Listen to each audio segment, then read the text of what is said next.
Hello everyone, and welcome to today's presentation on operating system security. So today we are focusing on operating system security and techniques that can be used to secure operating systems. So when you are saying operating system security, this one is essential because it protects our computers from unauthorized access and data breaches. Think of the OS as the foundation of your computer that manages everything from hardware to applications. If it's not secure, attackers can exploit weaknesses to steal data or disrupt services. So, operating system security means putting in place a protection for the core parts like the kernel, the file system, and the network communication to keep everything safe.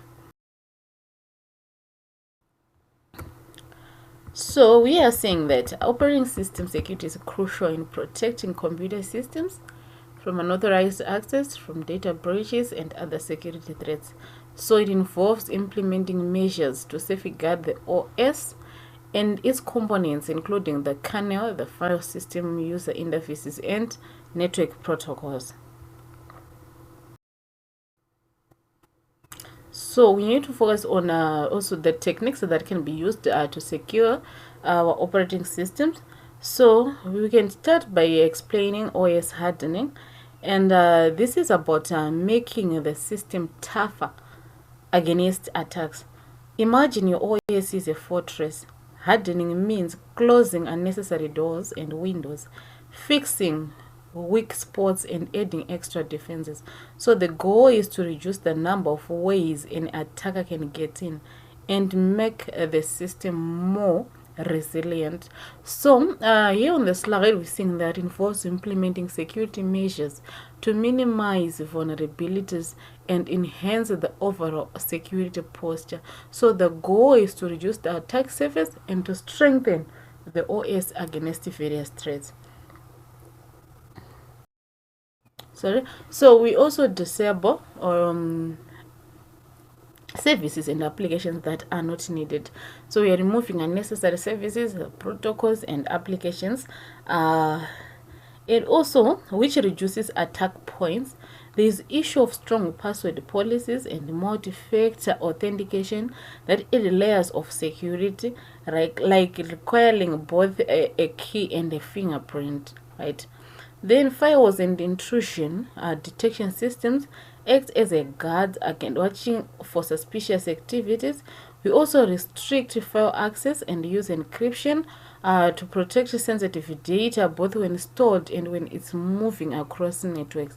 Then finally, there is regular monitoring and audits that help us spot and respond to threats early.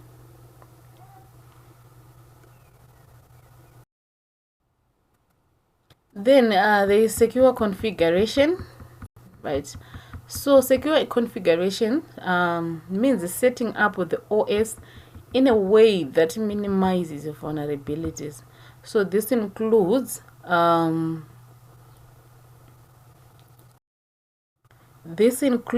turning off unnecessary services, enforcing complex passwords, and locking accounts after multiple failed login attempts to stop brute force attacks. So there are also network settings like firewalls and segmentation control. Who can reach what, right? Then logging and auditing help us to keep track of what's happening, and automatic updates ensure the system stay patched. We also follow the principle of least privilege, giving users only the access they need to do their jobs, right?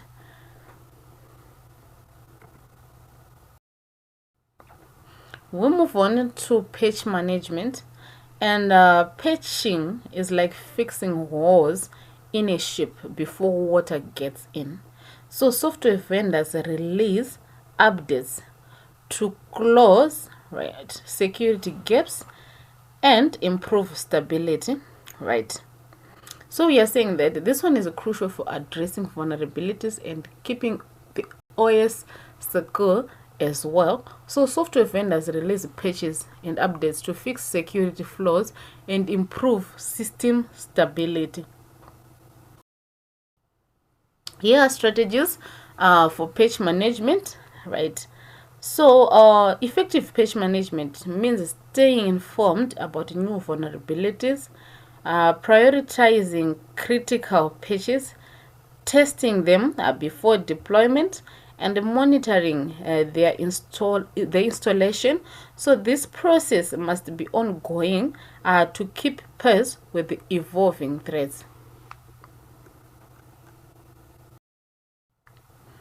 Then we'll move on to vulnerability assessment.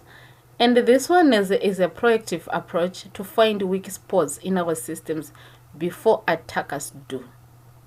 So we need to find the weak spots in our systems before attackers do.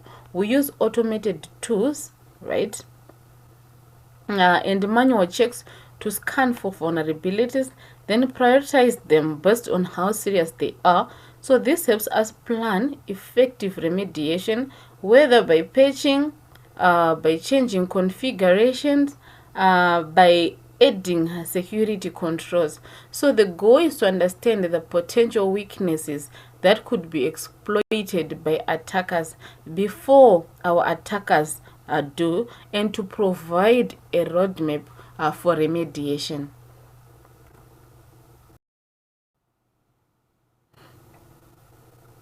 So the vulnerability assessment includes conducting regular vulnerability assessment to identify weaknesses in the OS. We use automated tools and manual techniques to scan for known vulnerabilities. We prioritize vulnerabilities based on their severity and potential impact. Then you develop a plan to address identified vulnerabilities, including patching, configuration changes, or additional security controls. We move on to user account management. So managing users' accounts carefully is vital for security, right? We enforce strong password and multi-factor authentications to prevent unauthorized access.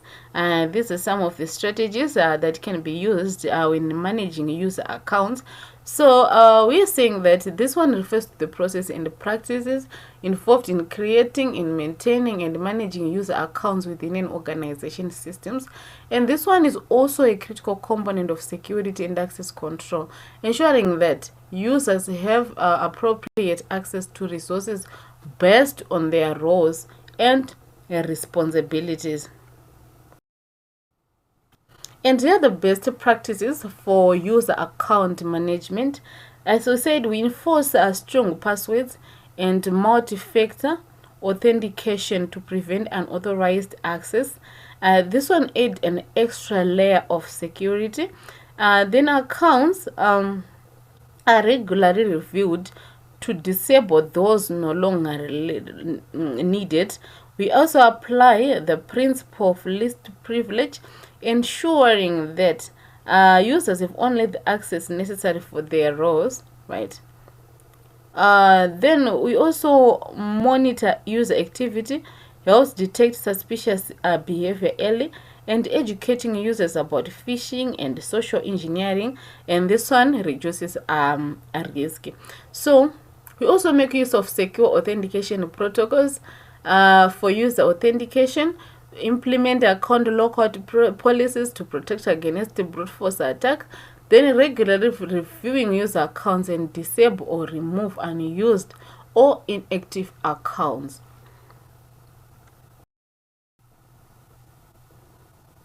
This one we explained, we follow the principle of least privilege by assigning minimal necessary privileges to users. So you monitor users' activity and implement user behavior analytics to detect suspicious behavior.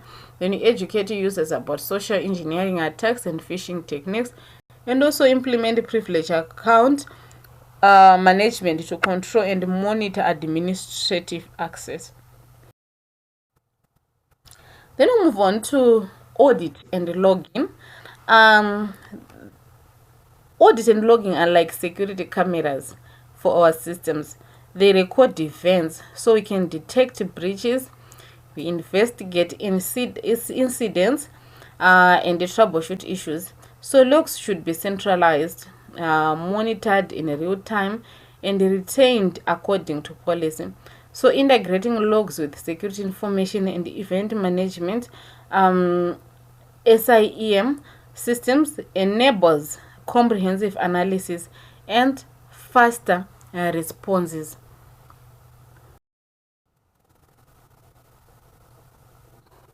Then these are techniques that are used for audit and logging.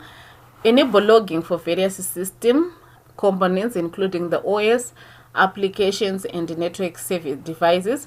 Then you define log retention policies to ensure logs are stored for an appropriate duration. You centralized log management for easy analysis and correlation of events. You implement log monitoring and analysis tools to detect suspicious activities and patterns. Regularly review and analyze logs to identify security incidents and policy violations. You implement real-time alerting mechanisms to notify security administrators of critical events. Then you integrate logging with security information and event management systems for comprehensive analysis and reporting.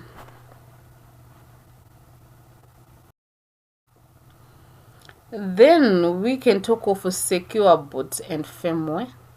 And firmware is the low-level software that starts hardware and loads the OS, right? So vulnerabilities here are serious because attackers can bypass OS security entirely, right? Secure boot ensures then secure boot ensures that only trusted digital signed software runs during startup, preventing tampering. So keeping firmware updated securely is critical to protect the entire system. So secure boot ensures the integrity and authenticity of the OS during the boot process and verifies the digital signatures of the bootloader and the OS components before loading them into memory. Secure boot prevents the execution of unauthorized or tampered code during system startup. Then we have the impact of firmware vulnerabilities. Firmware vulnerabilities can allow attackers to bypass OS security measures and gain unauthorized access to the system. They can be exploited to install malicious firmware, the keyloggers, or other persistent malware. Firmware level attacks can compromise the entire system and are challenging to detect and mitigate. So these are impacts of firmware vulnerabilities. Then we need to discuss, also explain secure protocols, and these ones we explained SSL tiers during the previous lecture. You can go back and check. So we can make use of secure protocols and like SSL and TLS to encrypt data sent over networks, ensuring confidentiality and integrity. So these protocols are essential for protecting sensitive transactions such as online banking and e-commerce. This marks the end of our presentation on OS security. Thank you for listening to this presentation. If you have questions, feel free to ask in the comment section. Thank you.